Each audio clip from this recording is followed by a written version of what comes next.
30년간 짙어온 재앙이 다시 살아난다. 운이아담을 찾아주신 분들, 좋은 일이 있으시길 바랍니다.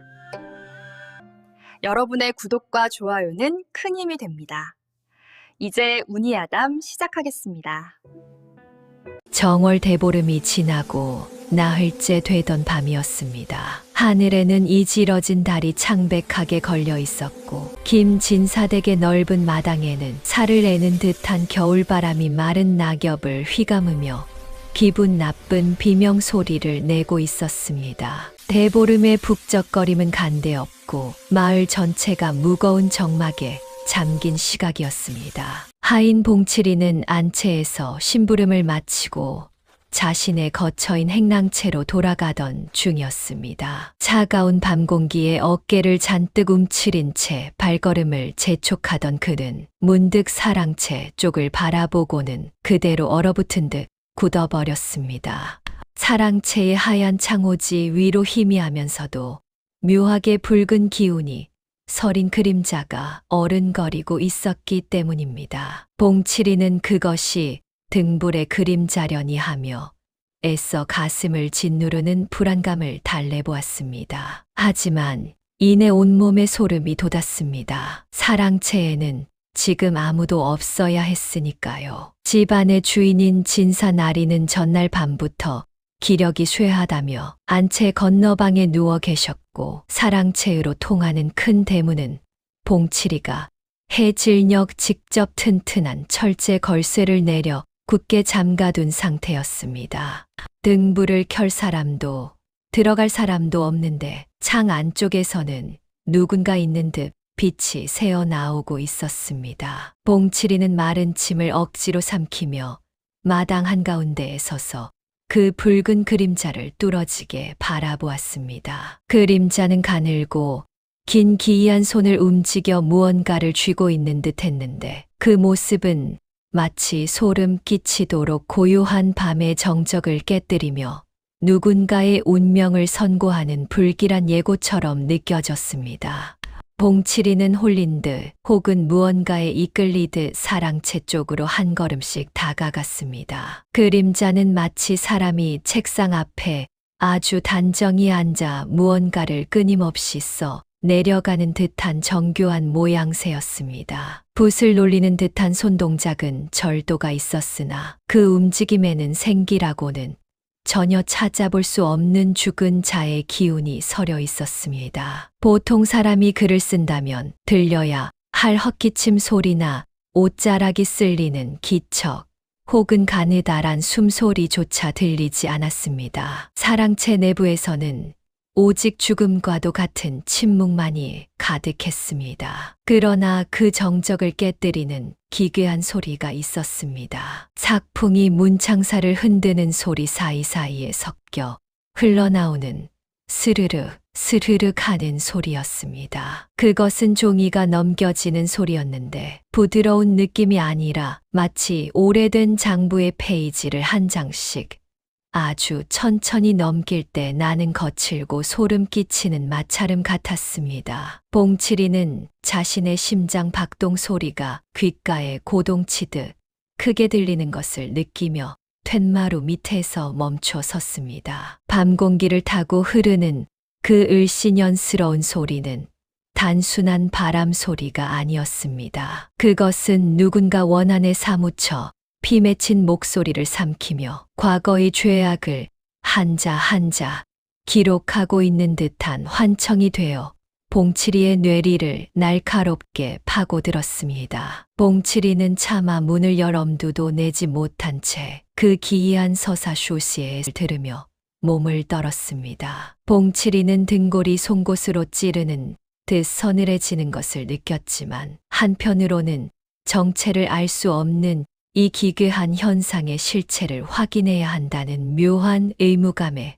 사로잡혔습니다. 그는 숨을 죽인 채 나무 냄새와 묵은 먼지 냄새가 섞인 사랑채 툇마루 근처까지 바짝 다가갔습니다. 신발을 벗고 마루 위로 올라설 용기까지는 나지 않았기에 그는 마당 흙바닥에 서서 문고리를 바라보았습니다. 나리, 혹시 안에 계십니까? 저 봉칠입니다. 봉칠이가 갈라진 목소리로 물었으나 돌아오는 것은 대답 대신 더욱 깊어진 침묵과 창호지 너머로 일렁이는 붉은 그림자의 규칙적인 움직임뿐이었습니다. 바로 그때였습니다. 굳게 닫힌 사랑채 문지방 아래 그 좁고 어두운 문틈 사이로 무언가 가늘고 붉은 물체가 서서히 모습을 드러내기 시작했습니다. 그것은 마치 살아있는 짐승의 혀가 기어 나오듯 혹은 누군가 보이지 않는 손으로 천천히 밀어내듯 미끄러져 나왔습니다. 봉칠이는 숨소리조차 내지 못한 채 온 신경을 발치에 집중했습니다. 종이는 툇마루 끝을 지나 허공에 잠시 머물더니 겨울바람을 타고 가볍게 뒤집히며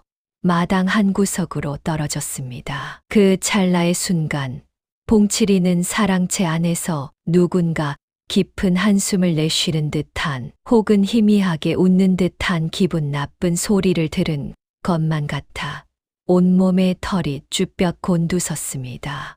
봉칠이는 떨리는 손을 뻗어 바닥에 떨어진 종이를 집어들려다 순간 멈칫하며 손을 거두었습니다. 달빛이 종이를 정면으로 비추자 그 위에 선명하게 박힌 검붉은 자국들이 눈에 들어왔기 때문입니다. 종이의 한쪽 구석에는 투박한 핏자국이 번져 있었는데 그것은 단순히 피가 튄 모양이 아니었습니다. 누군가 피 묻은 손가락으로 글자를 써 내려가려다 힘이 빠져 멈춘 듯 뭉개진 획과 흐릿한 형태가 기괴한 문양처럼 남겨져 있었습니다.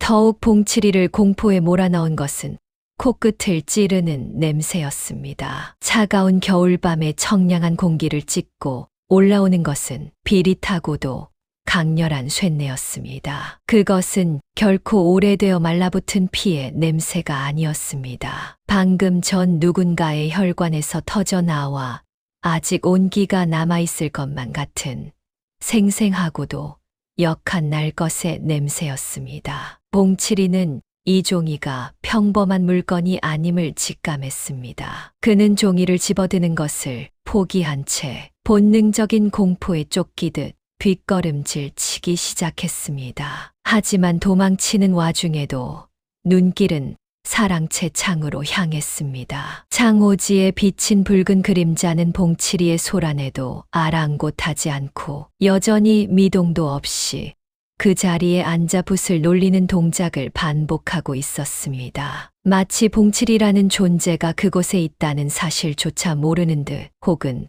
그가 도망가는 것조차 이미 예정된 일이라는 듯 말입니다. 다음 날 아침 잿빛 새벽 하늘을 뚫고 희미한 태양빛이 마당을 비추기 시작할 무렵이었습니다. 밤새 한잠도 이루지 못한 봉칠이는 전날 밤 거두어둔 그 피 묻은 종이를 품에 안고 한 채 건너방 앞으로 향했습니다. 간밤의 공포가 가시지 않아 손끝은 여전히 미세하게 떨리고 있었습니다. 조심스레 인기척을 내자 방 안에서 기침 소리와 함께 주인의 무거운 목소리가 들려왔습니다. 봉칠이는 방 안으로 들어가 진사 나리의 앞에 무릎을 꿇었습니다. 방 안은 매캐한 약탕기 냄새와 묵은 종이 향이 뒤섞여 묘한 압박감을 주고 있었습니다. 진사는 병색이 완연한 얼굴로 눈을 가늘게 뜨며 봉칠이가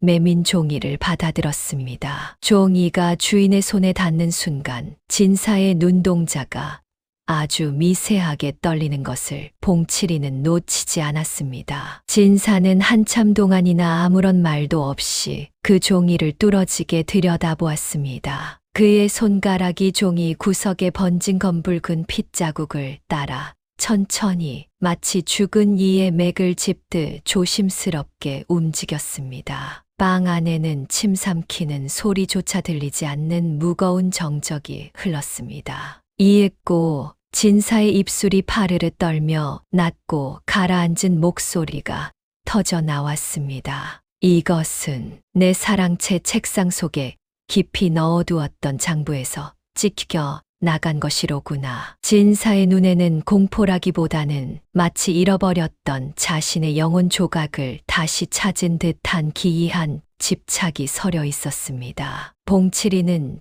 진사 나리의 반응에 등골이 오싹해졌습니다. 나리 사랑채 문은 굳게 잠겨 있었고 안에는 아무도 없었사온데 어찌 이런 일이 일어날 수 있습니까? 게다가 그 피는 봉칠이가 말을 다 맺기도 전에 진사는 손을 들어 그의 말을 가로막았습니다. 진사는 대답 대신 창밖에 무성한 대나무 숲을 바라보았습니다. 대나무 잎들이 서로 부딪히며 내는 서걱거리는 소리가 마치 죽은 자들의 속삭임처럼 방 안으로 스며들었습니다. 사람의 탐욕이란 참으로 묘하고도 무서운 것이야. 이 장부 한 권이면 충분히 누군가의 목숨을 끊어놓을 수도 있고 또 누군가의 전 재산을 손쉽게 앗아갈 수도 있지. 진사의 목소리에는 평소의 인자한 선비의 모습은 온데간데 없고 오직 서늘한 계산과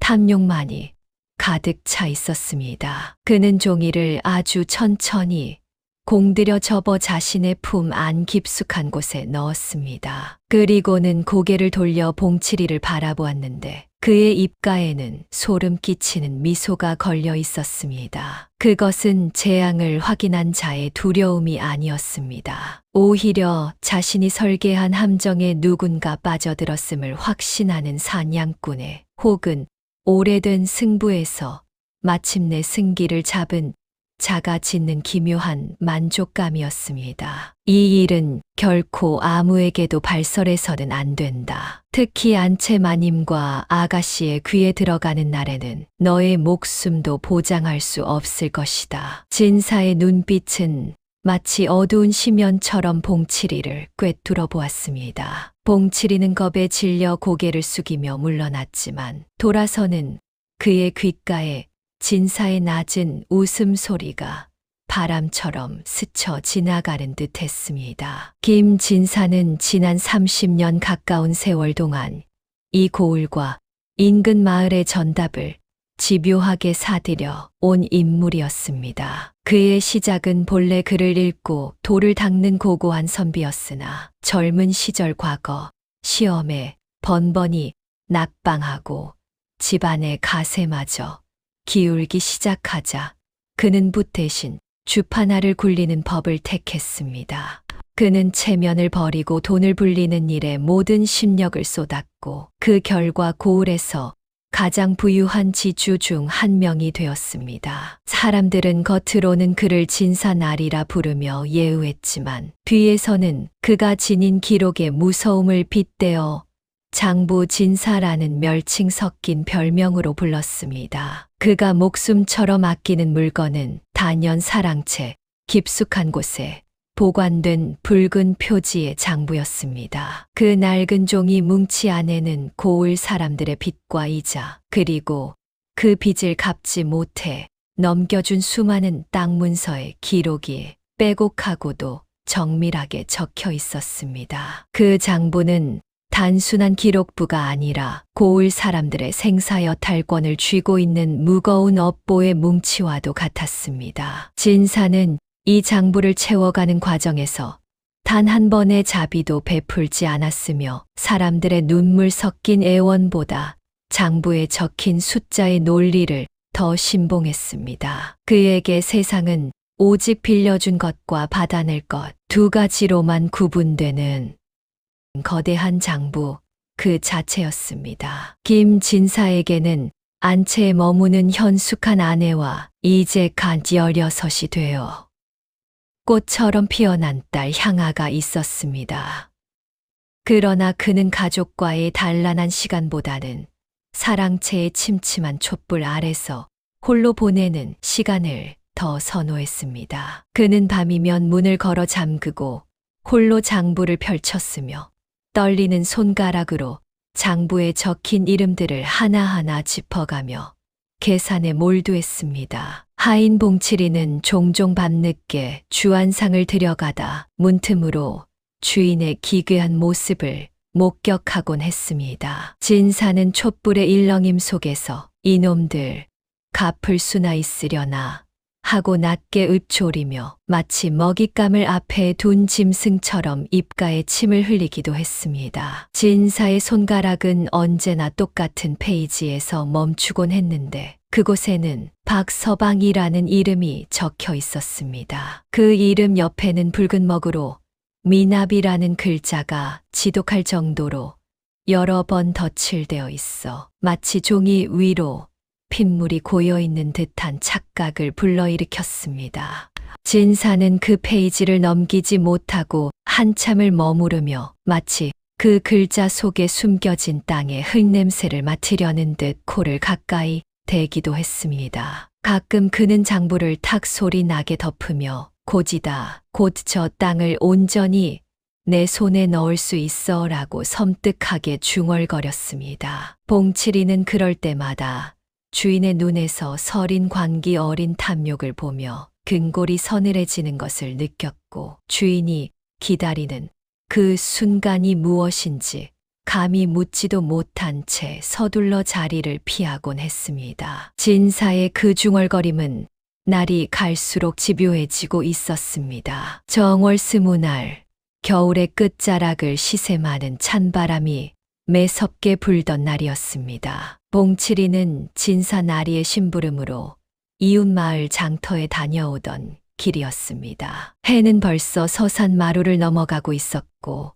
산 그림자가 길게 늘어져 고갯길은 금세 어둑어둑해졌습니다. 봉칠이는 혹여나 밤이 깊어 길을 잃을까봐 발걸음을 재촉하며 굽이진 고갯길 어귀를 돌고 있었습니다. 그때였습니다. 길 한가운데 마치 오래된 고목처럼 미동도 없이 서 있는 낯선 노파 하나가 봉칠이의 앞을 막아 세웠습니다. 노파는 허리가 몹시 굽어 있었고 누더기에 가까운 옷차림을 하고 있었습니다. 하지만 그 눈가에 깊게 파인 주름 사이로 드러난 눈빛만큼은 묘하게 또렷하고 형형했습니다. 노파는 봉칠이가 가까이 다가오자 갈라진 목소리로 물었습니다. 혹시 이 근방의 김진사댁에서 부리는 하인이 아니오? 봉칠이는 갑작스러운 물음에 당황하며 고개를 끄덕였습니다. 그러자 노파는 품 안에서 때 묻은 보자기에 쌓인 작은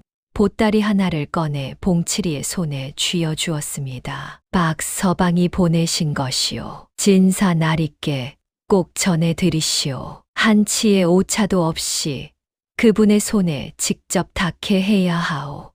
꼭. 노파는 그 말을 마치 주문처럼 2번 반복했습니다. 봉칠이가 보따리의 정체를 묻기도 전에 노파는 소리도 없이 안개 낀 고갯길 아래로 사라져 버렸습니다. 봉칠이는 손끝에 느껴지는 보따리의 차가운 감촉에 왠지 모를 한기를 느꼈습니다. 보따리는 작았지만 그 안에 든 것은 마치 돌덩이라도 근 것처럼 묵직하게 봉칠이의 손바닥을 내리눌렀습니다. 그는 보따리를 품 안에 소중히 갈무리한 채 진사댁으로 돌아왔습니다. 이미 집안은 어둠이 짙게 깔려 있었고 사랑채는 여느 날처럼 침묵에 잠겨 있었습니다. 봉칠이는 사랑채 툇마루에 보따리를 조심스럽게 내려놓았습니다. 그 순간 바람이 사랑채 창호지를 때리며 거친 소리를 냈고 봉칠이는 며칠 전 보았던 그 붉은 그림자의 잔상이 다시금 떠올라 서둘러 뒷걸음질을 쳤습니다. 보따리는 마치 살아있는 것처럼 어두운 사랑채 마루 한 구석에서 기묘한 위압감을 내뿜고 있었습니다. 봉칠이는 그것이 박서방의 땅 문서이기를 바랐습니다. 그래야만 진사 나리의 그 기괴한 집착이 멈추고 집안을 감도는 이 불길한 기운이 사라질 것만 같았기 때문입니다. 하지만 그의 가슴 한편에는 무거운 돌덩이가 얹힌 듯한 불안감이 사라지지 않았습니다. 박서방은 이미 모든 것을 잃어버린 사람이 아니었습니까? 그런 그가 이 늦은 밤 정체 모를 노파를 통해 보낸 보따리 속에 과연 진사가 원하는 것이 들어있을지 봉칠이는 알 수 없었습니다. 그는 사랑채의 촛불이 켜지기를 기다리며 먼 발치에서 보따리가 놓인 어둠을 한참 동안 응시했습니다. 진사는 저녁상을 물리고 촛불을 새로 밝힌 뒤에야 홀로 사랑채에 앉아 봉칠이가 가져온 보따리를 풀었습니다. 당연히 그 안에는 박서방이 굴복하여 내놓은 땅 문서나 밀린 이자를 대신할 은자 몇 냥이 들어있을 것이라 믿어 의심치 않았습니다. 하지만 보따리를 감싼 매듭을 푸는 순간 진사의 기대는 차가운 납덩이처럼 바닥으로 떨어졌습니다. 보따리 안에는 귀한 문서도 반짝이는 금전도 없었습니다. 오직 누렇게 바랜 거친 종이 한 장만이 덩그러니 놓여 있을 뿐이었습니다. 진사는 의아해하며 그 종이를 집어들었습니다. 종이는 결이 거칠고 울퉁불퉁했으며 마치 오랜 시간 습기를 머금었다가 급히 말린 듯 빳빳하게 굳어 있었습니다. 촛불을 가까이 대자 종이 위로 떨리는 손으로 급하게 써 내려간 듯한 흐트러진 글씨들이 모습을 드러냈습니다. 먹이 아닌 검붉은 색으로 쓰인 글자들은 종이의 결을 따라 기분 나쁘게 번져 있었습니다. 그것은 박서방이 자신의 손가락을 깨물어 쓴 혈서였습니다. 진사는 그 글자들을 읽어 내려가기 시작했고 읽을수록 그의 안색은 마치 시신처럼 하얗게 질려갔습니다. 나리께서 받으신 것은 이미 다 갚았습니다. 정월 초닷새 제 아내가 직접 나리 댁마당에 쌀석섬을 놓고 갔습니다. 나리의 장부가 거짓입니다. 이 글을 읽으실 즈음이면 저는 이미 이 세상 사람이 아닐 것입니다. 진사는 손이 심하게 떨려 혈서를 바닥에 떨어뜨리고 말았습니다. 그는 믿을 수 없다는 듯 혹은 확인하고 싶지 않은 진실을 외면하려는 듯 황급히 책상 위에 놓인 붉은 장부를 펼쳤습니다. 침을 묻혀가며 다급하게 박서방의 이름이 적힌 페이지를 찾았습니다. 그곳에는 여전히 진사가 직접 적어 넣은 미나비라는 글자가 붉은 먹으로 선명하게 자리를 지키고 있었습니다. 진사는 안도의 한숨을 내쉬려 했으나 촛불의 불빛이 장부의 페이지를 비스듬히 비추는 순간 그는 들이마신 숨을 멈출 수밖에 없었습니다. 미나비라고 적힌 글자 아래로 아주 희미하게 지워진 다른 글씨의 자국이 도드라져 보였기 때문입니다. 진사는 떨리는 손가락으로 그 부분을 문질렀습니다. 덧칠된 붉은 먹 아래에서 마치 유령처럼 되살아난 글자가 모습을 드러냈습니다. 완납, 정월 초닷새. 그것은 분명 진사 자신이 그날 저녁 박서방의 아내가 가져온 쌀을 확인하고 기분 좋게 적어 넣었던 기록이었습니다. 하지만 그 밤 탐욕이 이성을 갉아먹기 시작하자 진사는 그 기록을 지우고 마치 없었던 일인 양 미납으로 덮어버렸던 것입니다. 진사는 숨이 막히는 것을 느꼈고 자신이 저지른 기만과 그 대가로 날아온 박서방의 최후 통첩에 온몸이 얼어붙었습니다. 그는 황급히 혈서를 구겨 장롱 깊숙한 곳에 밀어넣고 사랑채 문을 굳게 닫아 걸었으나 등 뒤에서는 여전히 박서방의 원망 어린 목소리가 들리는 듯하여 이마에 식은 땀이 맺혔습니다. 그날 밤부터 진사는 한잠도 이룰 수 없었습니다. 사랑채의 차가운 바닥에 홀로 앉아 촛불 하나에 의지한 채 그는 장롱 속 깊이 처박아둔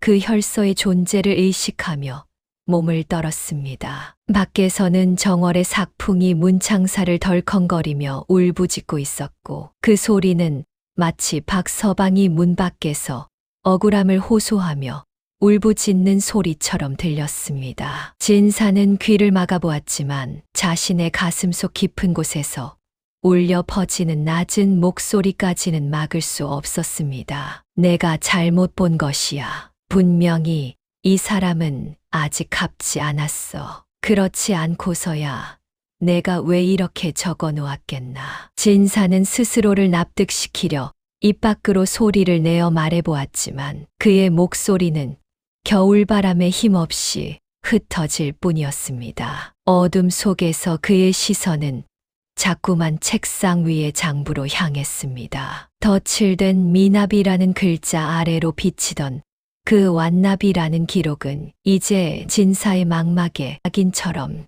찍혀 사라지지 않았습니다. 그는 자신의 차가운 손끝을 내려다보았습니다. 그 손가락은 분명 그날 저녁 박서방의 아내가 가져온 쌀석 섬을 확인하고 장부에 먹을 찍어 기록을 남겼던 바로 그 손가락이었습니다.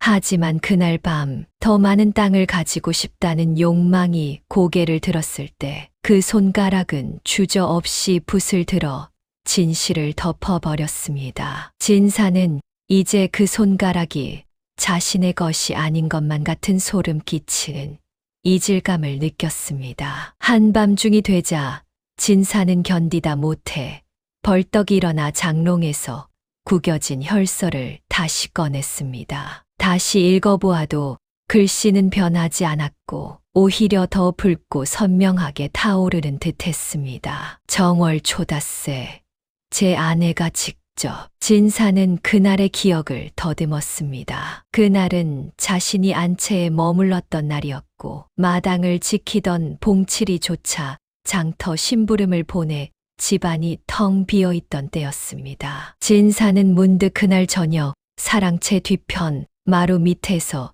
주워 올린 쌀 한 섬을 떠올렸습니다. 당시에는 누군가 흘리고 간 것이려니 하고 창고에 넣어두었지만 지금 생각해보니 그것은 박서방의 아내가 간절한 마음으로 갖다 놓은 쌀의 일부였을 것이 분명했습니다. 그렇다면 나머지 두 섬은 어디로 갔단 말인가? 진사는 머리를 거칠게 흔들었습니다. 누군가 훔쳐갔을 수도 있고 애초에 박서방이 거짓을 말하는 것일 수도 있다고 스스로를 다독였습니다. 하지만 그의 가슴 속에서는 박서방의 떨리는 필체가 자꾸만 살아 움직이며 그를 조롱했습니다. 당신이 지웠잖아. 당신이 그 글씨를 덮었었잖아. 진사는 결국 장부를 덮고 도망치듯 안채로 향했습니다. 잠든 아내의 숨소리라도 들으면 이 지독한 환청에서 벗어날 수 있을까 싶었지만 어둠이 짙게 내려앉은 안채의 복도는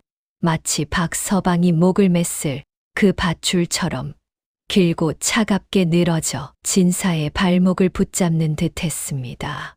진사는 다음 날 날이 밝자마자 봉칠이를 박서방의 집으로 보냈습니다. 가서 그 사람의 생사를 확인하고 만약 죽었다면 상주가 누구인지 알아오너라. 그리고 이 말은 꼭 전해라. 빚은 죽어도 사라지지 않는다. 땅 문서를 내놓지 않으면 관가에 고하겠다. 봉칠이는 주인의 서슬퍼런 명령에 떨리는 마음으로 박서방의 마을로 향했습니다. 해가 저물 무렵 돌아온 봉칠이의 얼굴은 마치 핏기가 하나도 없는 백지장처럼 창백했고 옷자락에는 흙먼지가 잔뜩 묻어 있었습니다.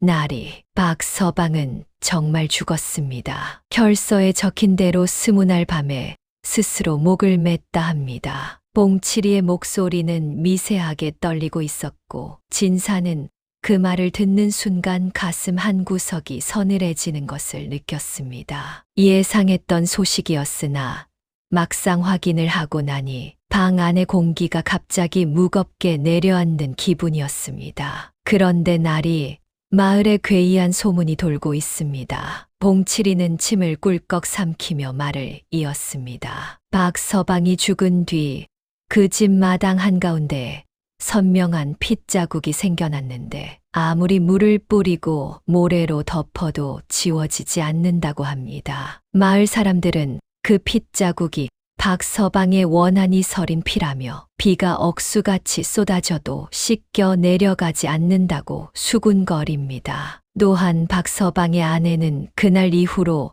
완전히 넋을 잃어 미쳐버렸는데 매일 밤 마당에 그 핏자국을 향해 절을 하며 곡소리를 낸다 하더이다. 진사는 봉치리의 말을 들으며 이를 지그시 깨물었습니다. 그의 손가락 사이로 푸른 핏줄이 도드라졌고 그는 애써 태연한 척하며 장부를 펼쳤습니다. 촛불 아래서 진사는 박서방의 이름 옆에 작은 글씨로 천천히 적어 내려갔습니다. 사망, 유족에게 독촉 예정. 붓 끝에 묻은 붉은 먹이 종이에 스며들며 번져가는 모습은 마치 금방이라도 뚝뚝 떨어질 듯한 선명한 핏방울처럼 보였습니다. 진사는 그 글자를 보며 희미하게 웃었지만 창호지 너머로 불어오는 바람 소리가 유난히 박서방의 곡소리처럼 들려와 자꾸만 어깨가 움츠러들었습니다. 며칠 뒤 진사의 딸 향아가 사랑채의 차를 들고 왔을 때 바람이 마당의 낙엽을 휘감아 올리며 사랑채 처마 끝을 스치는 소리가 들렸고 그 소리는 마치 누군가의 길고 깊은 한숨처럼 이어졌습니다. 향아는 문지방을 넘으며 그 소리에 문득 몸을 움츠렸으나 곧 차분히 걸음을 옮겨 아버지가 장부에 몰두한 채 손가락으로 무언가를 짚고 있는 모습 앞에 무릎을 꿇고 앉았습니다. 차를 따르는 동안 향아의 손끝이 미세하게 떨렸고 찻잔에서 피어오르는 김이 아버지의 얼굴을 희미하게 가렸다가 다시 드러내곤 했는데 그 얼굴은 불과 며칠 사이에 훨씬 더 야위어 보였고 눈가의 그늘은 늪처럼 깊게 파여 있었습니다. 향아는 그 고립된 아버지의 모습을 보며 조용히 입을 열었습니다. 아버지, 박서방이라는 분이 정말 저희에게 빚을 지고 계셨습니까? 진사는 고개를 끄덕였으나 딸을 보지 않은 채 여전히 장부만 내려다보고 있었고 그의 목소리는 평소보다 낮고 무거웠으며 마치 땅바닥 밑 어딘가에서 끌어올린 것처럼 느리고 기괴하게 흘러나왔습니다. 그렇다. 석섬이나 되는 쌀을 빌려갔지. 그런데 갚지 않고 스스로 목숨을 끊어버렸으니 이제 그 집안에 남은 사람이라도 대신 갚아야 할 것이 아니냐. 향아는 아버지의 손을 바라보았는데 그 손은 장부 위에서 미동도 없이 박서방의 이름을 지독하게 짚고 있었고 손가락 끝이 종이에 닿은 부분이 마치 강한 원한에 눌린 듯 움푹 패여 있는 것처럼 보였습니다. 향아는 가슴 한편이 서늘해지는 것을 느꼈지만 목소리만큼은 차분하게 유지한 채 다시 물었습니다. 하오나 아버지, 그분은 이미 세상에 안 계시지 않습니까? 그 집안이 얼마나 가난했으면 가장이 목숨을 끊었을까요? 이제라도 그냥 잊으시면 안 될까요? 진사는 그제야 천천히 고개를 들어 딸을 바라보았고 그의 눈빛은 묘하게 공허했으며 마치 향아를 보는 것이 아니라 그 너머에 보이지 않는 무언가를 응시하는 것처럼 보였습니다. 그는 식어가는 차를 한 모금 마시고 나서 찻잔을 내려놓으며 말했습니다. 내가 뭘 알겠느냐? 돈이란 건 그렇게 쉽게 잊히는 게 아니란다. 그것은 살아있는 생명보다 더 질기고 무거운 법이지. 향아는 더 이상 아무 말도 하지 않았고 다만 아버지의 낯선 얼굴을 한참 동안 들여다보다가 일어서서 사랑채를 나섰습니다. 문지방을 넘어서며 무심코 뒤를 돌아보았을 때 촛불에 비친 아버지의 그림자가 벽을 타고 길게 늘어져 있었는데 그 그림자는 유난히 구부러져 보였으며 마치 거대한 보이지 않는 무게에 짓눌린 사람처럼 바닥을 향해 흉하게 휘어져 있었습니다. 더욱 기이한 것은 그림자의 끝부분이 마치 살아있는 생물처럼 파르르 떨리며 옆으로 번져나가는 듯한 착각을 주었다는 것이었습니다. 향아는 그것을 보며 온몸에 소름이 돋았으나 아무 말 없이 마당을 가로질러 안 채로 돌아갔으며 그날 밤 향아는 핏자국으로 얼룩진 붉은 장부가 허공을 떠다니며 자신을 쫓아오는 악몽에 시달려야 했습니다. 김진사는 이튿날 이른 새벽부터 관가로 향했습니다. 그는 이미 품속에 두둑한 은자 꾸러미를 챙겨 넣었고 관속들과의 오랜 유착 관계를 이용해 박서방의 빈 문제를 속전속결로 처리하고자 했습니다. 관아의 차가운 바닥에 앉아 그는 고을 사또와 형방에게 은근히 은자를 건네며 박서방이 갚지 못한 빚의 정당성을 주장했습니다. 법대로만 처분해 주시오. 빌려준 것을 돌려받는 것이 이 나라의 근간이 아니겠소. 그의 눈빛은 법이라는 허울 뒤에 숨겨진 서슬퍼런 탐욕을 고스란히 드러내고 있었습니다. 관아에서는 사흘 만에 결론을 내렸습니다. 박서방의 집을 조사했으나 남은 것이라고 넋을 잃은 과부와 젖먹이 아이들뿐이었기에 그들의 마지막 생계 수단인 작은 옥답 한 마지기를 압류하여 김진사에게 넘기기로 한 것입니다.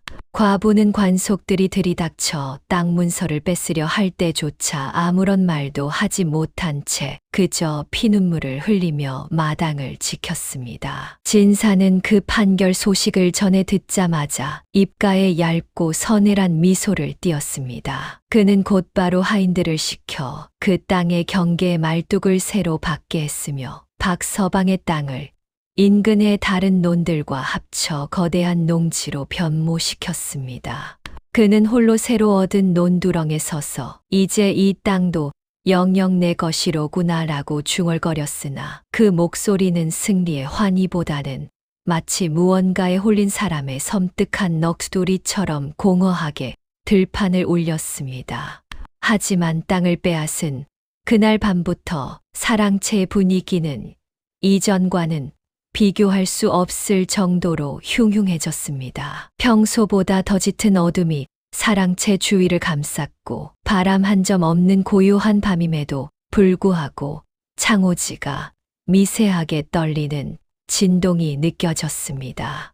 툇마루 아래 행랑채에서 잠을 청하던 봉칠이는 자정 무렵 사랑채 안쪽에서 들려오는 이상한 소리에 눈을 떴습니다. 그것은 무언가 날카로운 손톱이 마루 바닥을 긁어대며 필사적으로 기어가는 듯한 벅벅 소리였습니다. 그리고 간간이 새어 나오는 것은 고통에 찬 낮은 신음이었는데 그것은 분명 김진사의 목소리도 산 사람의 목소리도 아니었습니다. 봉칠이는 공포에 질려 사랑채 문틈으로 방 안을 엿보았습니다. 방 안의 촛불은 산소조차 부족한 듯 심하게 흔들리며 꺼질 듯 말 듯 파르르 떨리고 있었습니다. 진사는 책상 앞에 돌처럼 굳어앉아 박서방의 이름이 적힌 장부의 한 페이지를 손가락이 부러질 듯 내리누르고 있었습니다. 벽에 비친 그의 그림자는 촛불의 흔들림에 따라 기괴하게 일그러졌는데 어느 순간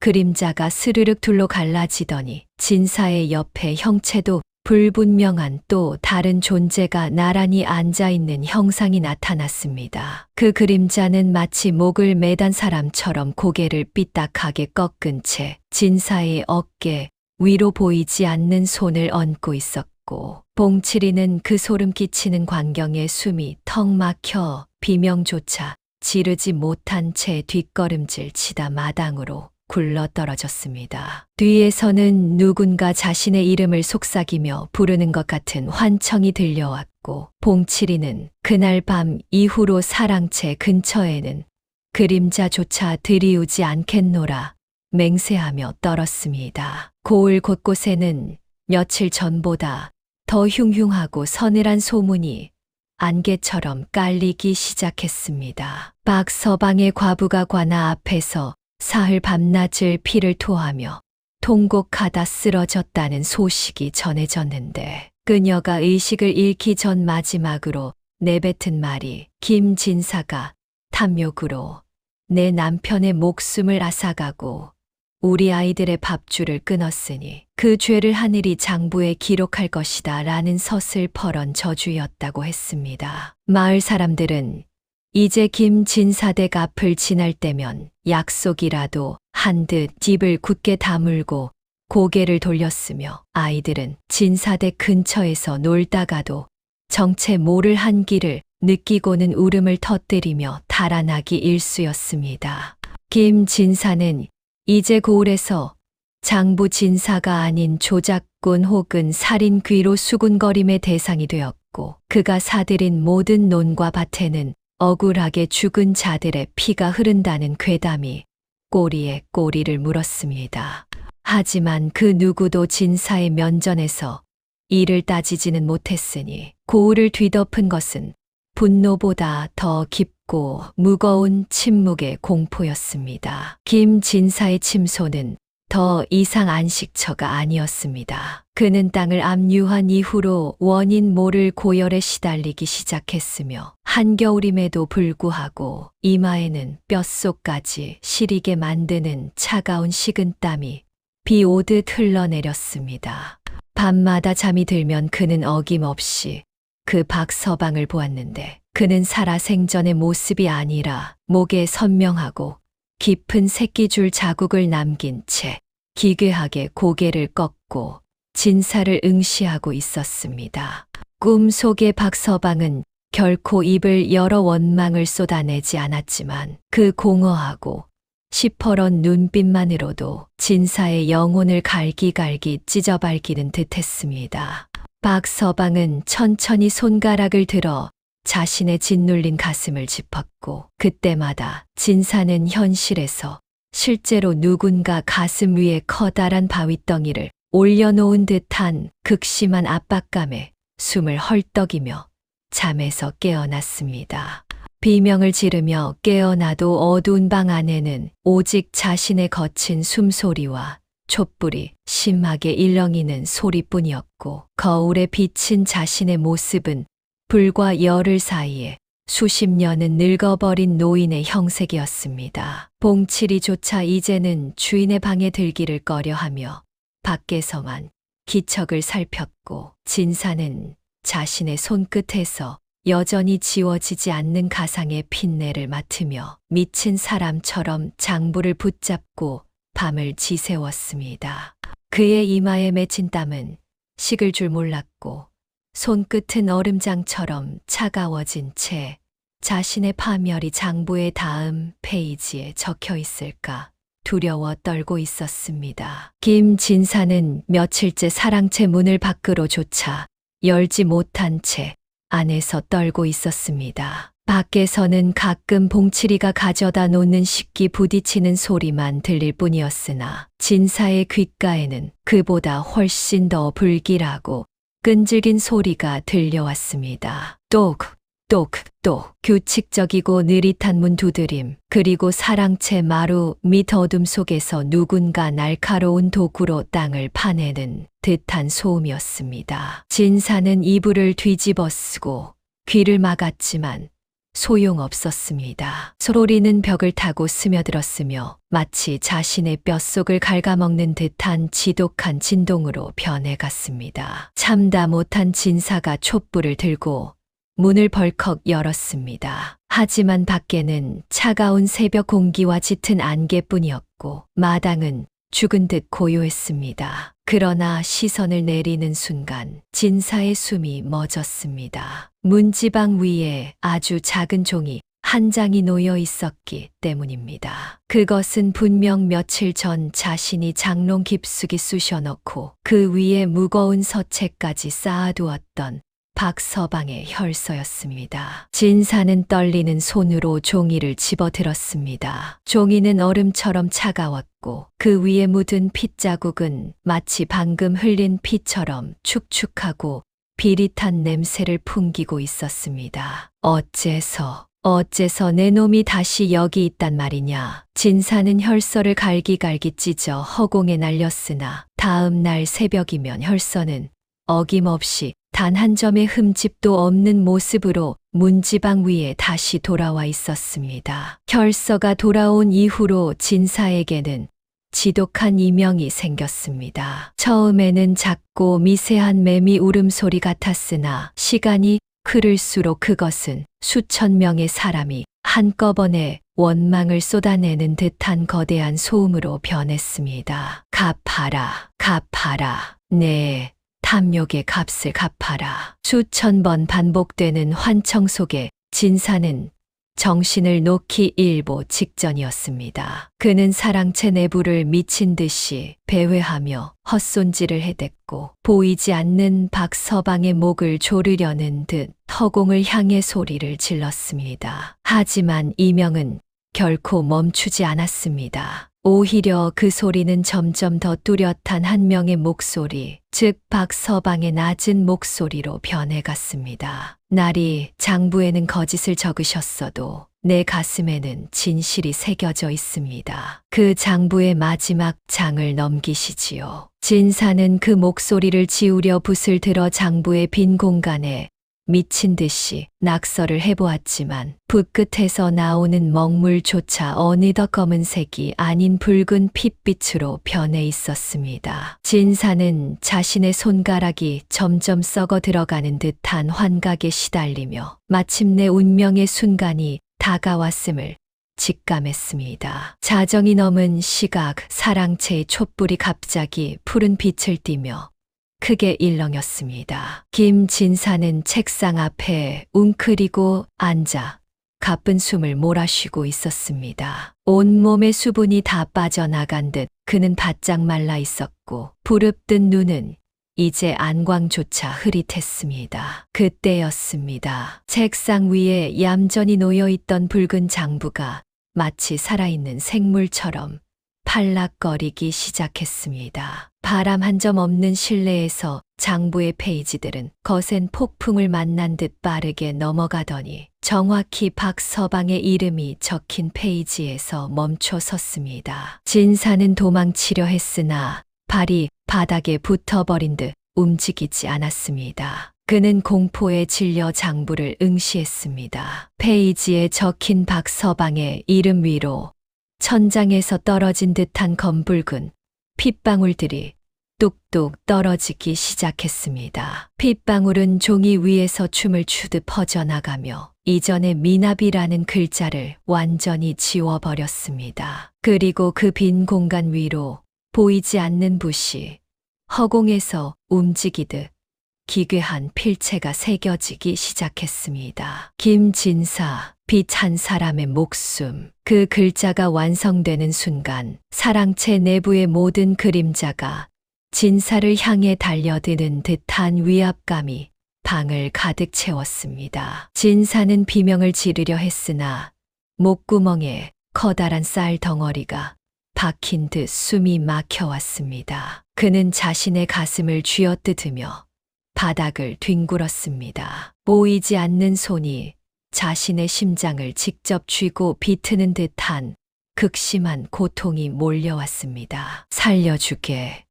내가 잘못했네. 그는 마지막 힘을 다해 애원했지만 방 안에는 박서방의 서늘한 웃음소리만이 메아리 칠 뿐이었습니다. 진사의 시야가 점점 어두워졌습니다. 마지막 순간 그는 창호지 너머에 서 있는 박서방의 그림자를 보았습니다. 박서방은 더 이상 목을 매단 처참한 모습이 아니라 정월 초다새 쌀석섬을 가져다 놓았을 때처럼 평온한 모습으로 진사를 내려다보고 있었습니다. 날이 이제 장부의 정산이 끝났습니다. 그 말을 끝으로 진사는 마지막 숨을 몰아쉬며 책상 위로 고꾸라졌습니다. 장부를 꽉 쥐었던 그의 손가락은 굳어버렸고 사랑채를 가득 채웠던 푸른 불빛은 순식간에 꺼지며 완전한 어둠이 내려앉았습니다. 밖에서는 뒤늦게 불어온 밤바람만이 주인을 잃은 사랑채 문을 쓸쓸히 두드리고 있었습니다. 이튿날 아침 평소보다 늦게까지 기척이 없는 사랑채의 봉치리가 조심스레 다가갔습니다. 사랑채 주위에는 원인을 알 수 없는 짙은 쇳내와 썩은 꽃향기가 뒤섞여 기묘한 불쾌감을 자아내고 있었습니다. 봉치리가 떨리는 손으로 문을 열었을 때 그가 마주한 것은 인간의 형상을 한 공포 그 자체였습니다. 아버지를 보러 왔던 향아도 봉치리의 뒤에서 그 광경을 목격하고는 비명을 지르기도 전에 입을 틀어 막았습니다. 김진사는 책상 위에 엎드린 채 차갑게 식어 있었습니다. 그의 머리카락은 하룻밤 사이에 눈처럼 하얗게 새어 있었고 얼굴은 형언할 수 없는 괴로움으로 뒤틀려 있었습니다. 무엇보다 향아를 절망하게 만든 것은 아버지의 손이었습니다. 아버지는 죽는 순간까지도 그 붉은 장부를 놓지 않으려 했는지 장부의 모서리가 찢어질 정도로 손가락을 갈고리처럼 세워 움켜쥐고 있었습니다. 향아는 비틀거리며 다가가 아버지의 감기지 않는 눈을 감겨주려 했으나 눈꺼풀은 이미 얼음처럼 굳어 움직이지 않았습니다. 아버지의 부릅뜬 눈은 오직 장부의 마지막 페이지, 그 핏빛으로 적힌 자신의 목숨값을 응시하고 있는 것만 같았습니다. 향아는 울음을 삼키며 아버지의 소나귀에서 장부를 조심스럽게 빼냈습니다. 장부를 펼치자 그 안에는 아버지가 그토록 집착했던 수많은 사람의 이름과 그 뒤에 숨겨진 눈물의 기록들이 쏟아져 나왔습니다. 향아는 떨리는 손으로 박서방의 이름을 찾았습니다. 그리고 그곳에서 아버지가 지워버렸던 완나비의 흔적과 그 위에 덧칠된 거짓을 목격했습니다. 아버지,